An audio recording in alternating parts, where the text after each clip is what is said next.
wanted to shoot a video on one of my other trucks. So there's a ton of content on this already all over YouTube. So I'm probably not going to teach you too much that you don't already know, but this is going to be kind of like the Omni Terminator video, an overview of how the truck's holding up after dozens and dozens and dozens of packs through it. So I'm probably somewhere in like 30 to 50 range, not quite 100 like I am through the Terminator, but to go over what's broken on it. So mechanically, absolutely nothing. And I've smashed this sucker directly into a sapling at basically full throttle. That's why there's this huge crack in the body here, because the sapling bashed through and it actually got stuck on the, so somehow this actually bent out of the way.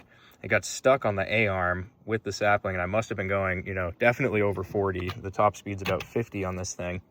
When it did that, it didn't really break anything mechanically, but on the back here, you'll see it bent that arm, and then additionally, the wheel actually bent too. So let me see, you may be able to see it, but it doesn't roll straight. Let me see, is it this wheel? One of these is bent. I don't remember which one, but anyways, one of the wheels got bent. Not a huge deal because it comes with the spares. But anyway, so it's really, like I said, mechanically in excellent shape. These arms are taking a beating. Obviously, rocks and stuff are getting smashed into them, and same with this differential housing. And I did buy all the replacement parts. I've got a new housing. I've got the arms, and they're cheap and available quickly on Amazon as well. It's another cool thing, just like the Terminator, but you can see, U-joints and stuff are all holding up fine. A little bit of rust on there. The front diff cups are taking a beating, so let's see if I can get a good angle on that for you. So if we look in here, you're gonna see where those front diff cups are just getting destroyed.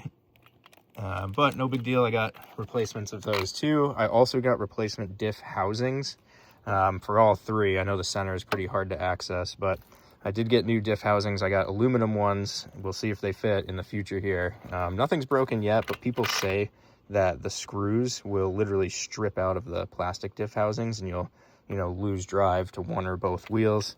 And of course, this is an open diff. You can see there, that's my wobbly wheel.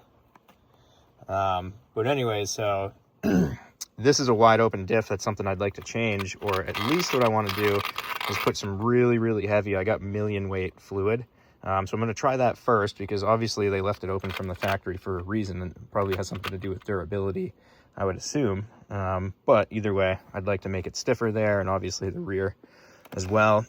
I got a new servo for it, just in case. People say the factory servo can crap out on you. Mine hasn't yet. It's been fine so far. I did lose the lights on the bumper there. That's a pretty common issue as well, from what I'm told. And then I hit something, broke the front bumper here. Once again, I got that as well. I just have it on backup for when I feel like actually getting to it. But like I said, mechanically, everything's perfectly fine. It still works great. Still handles the bumps just fine. The traction control system, the gyro works great on it. And part of the reason I bought the black one is because I can just keep a roll of black duct tape and just tape the body up whenever I get these big cracks and breaks in it. And it holds up pretty well, actually. It holds up okay. You get a few crashes out of it, and then you gotta replace it again, but it's not a big deal. I don't really care that much. I'm definitely more of a form over function, or function over form, rather, excuse me. And I think it actually looks kind of cool when it, with the battle scars on it. I mean, most trophy trucks have got some pretty good battle scars on them here and there, but you can see it's taken quite a few rolls. These lights still work just fine. These lights still work just fine. The rear tires do fill up with dirt if you listen closely. Here it's crunching in there, so it's kind of silly. I mean, I feel like vented tires are such a stupid idea. Or vented rims, I should say, the way they do it. It makes no sense to me. Everybody ends up plugging them anyways, but that is another thing to mention. The front tires are fine. They don't fill up at all. So it kind of sucks because it adds a lot of weight to the back. I mean, I'll probably end up swapping them or putting the spares on and plugging those, but that's just something to mention too. If you drive on dusty roads a lot, which I pretty much do exclusively. I haven't lost any, you know, pieces or parts, or nothing's really broken off of it. I did have to tighten these tires up through here underneath, but that's not a big deal either. Yeah, I mean, it's been, you know, been a really good truck for me. So yeah, I'll show you some footage of it ripping. Feel the engine shaking up the ground.